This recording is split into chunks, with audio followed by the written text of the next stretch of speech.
What's going on, guys? Welcome to Everything Always. My name is Michael Roman, aka Allfires, and for a film that's maybe had more test screening reactions leak out than any other film in Marvel Studios history, there is yet another round of test screenings coming up next week for Captain America: Brave New World. This time it's a little different, and it's going to be more similar to what they did for Deadpool and Wolverine. And the big difference here is that we're actually going to get to hear a lot of reactions from sources that we trust and we can trust are actually accurate. We're going to break it all down, the upcoming Brave New World test screenings, where this information came from, what it said, and what to expect next week when they finally drop. But first, if you could grab the subscribe button, we do daily Marvel content at the channel. That's all we do, so if you're into that kind of thing, hit the sub button, leave a comment down below. That automatically enters you to win our ongoing PS5 giveaways. Stick around to the end of the video, we get into all the giveaway stuff again there. Okay, so today's update comes from the anonymous Twitter scoopster Cryptic HD Quality. You guys can follow him over on Twitter at Cryptic4KQual. He is not like some of the other sources we covered, say, last night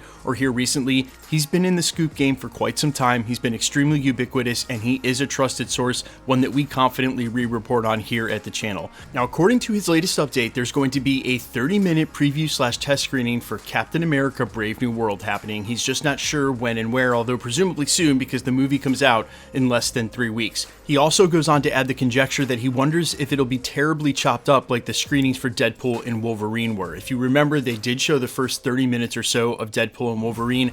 I was under the impression it was not edited from the actual theatrical release, and the reason was a lot of the descriptions and the stuff that people saw seemed to line up exactly with what we saw in the first half of the first act. And as I've mentioned here recently, I was present for when they did this for Multiverse of Madness, and they did not edit it in that case. It was about the first half of the first act, 20-25 minutes of the film, and it was exactly the same as the theatrical release. That being said, I could see why they would if there were some important details they didn't want leaked out, but this time around, this test screening and preview is very much for public consumption, very unlike the test screenings from last summer and then the year before that were strictly for internal review. They were trying to figure out what to do with the film. They wanted people to see it. Those people who went to Reddit and posted on seeing it weren't supposed to. That was against their NDA. And as I've said many times, there's very few people in the room in those cases, maybe like 15. There's really no context to whether or not this person already hates the MCU or if they're a fan of the MCU. And while it's valuable information either way to Marvel Studios, especially if they're not MCU diehards, if they get or understand or even like the movie,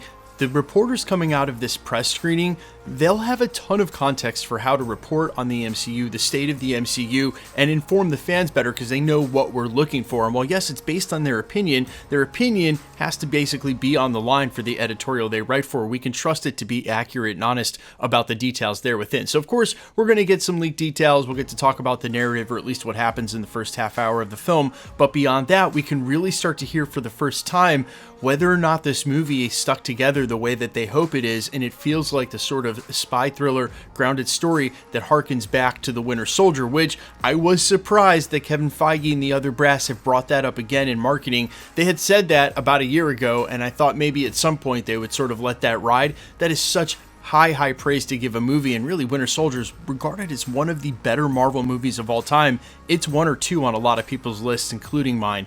But what also is the case that's true for Guardians of the Galaxy and the Winter Soldier is people flew into those movies with sort of tempered expectations because we were coming off the likes of Thor: Dark World. We didn't really know what to expect, and they grew into the sort of favorites in the MCU after people went and saw them, and they were really good. People were like, holy shit, these are really good, and continued to go see them and grew them into absolutely monster blockbusters. That can still happen for this film. And so regardless of what happens with the previews and the test screenings, when people come out, if it's overwhelmingly bad, we've seen that in the past. I don't always agree, but if it's overwhelmingly bad, still maintain a way to go into the theater, form your own opinion. Do not let anybody tell you whether or not you should enjoy a movie. I certainly like films that other people don't. I've got really odd tastes in music as well.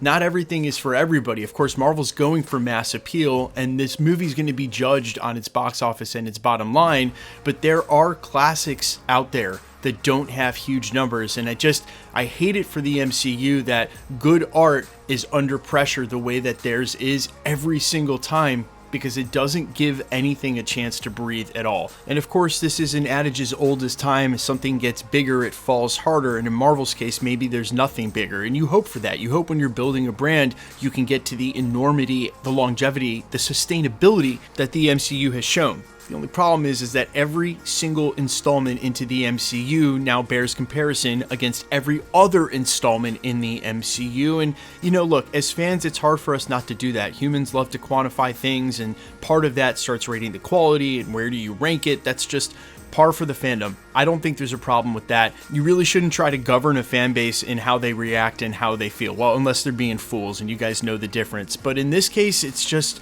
the only point I'm trying to make is that it really is hard for a movie to come from behind or be an underdog and succeed in the current landscape of how big the MCU is, just because of where it is now. And look, if you've been watching my channel the last 2 years, you know I've maintained I am hyped for this movie the entire time. I don't care about negative test screenings and people talking crap about the movie or this or that, and they had to reshoot this, and Seth Rollins is out, and they're cutting this character out.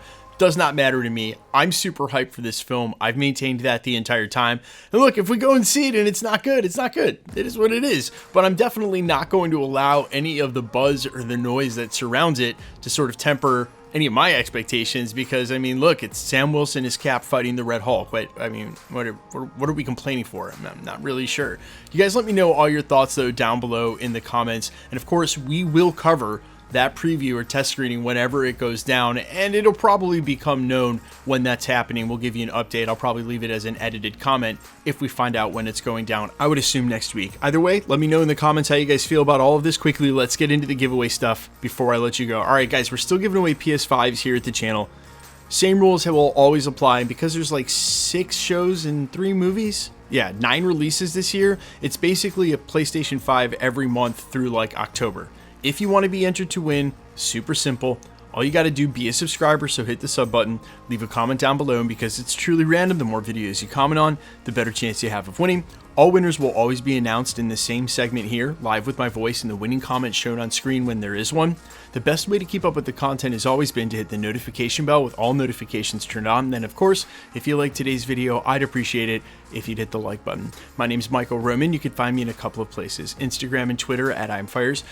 You can also find me on all platforms where you listen to original music: Spotify, Amazon, Apple, iTunes, under the name All Fires. To those of you who have checked out my music in the last couple of weeks since I brought this up last time, you are awesome. Thank you very much. If you haven't already, if you're morbidly curious, or you've been rocking with me for a while and haven't checked out my music yet, if you could just click the links down in the description, even if you don't like it, which I get it, not everything's for everybody, it'll send it out in the algorithm to the people who do, and just the clicks alone are absolutely fire, and I really appreciate it. But if you don't, no worries. I just appreciate you checking out this channel, and stick around. I will see you in the next one, because we were backed up by like 2 videos right now that are scheduled to come out, but news keeps breaking, so lots of videos this weekend. All right, go Bills. Bye.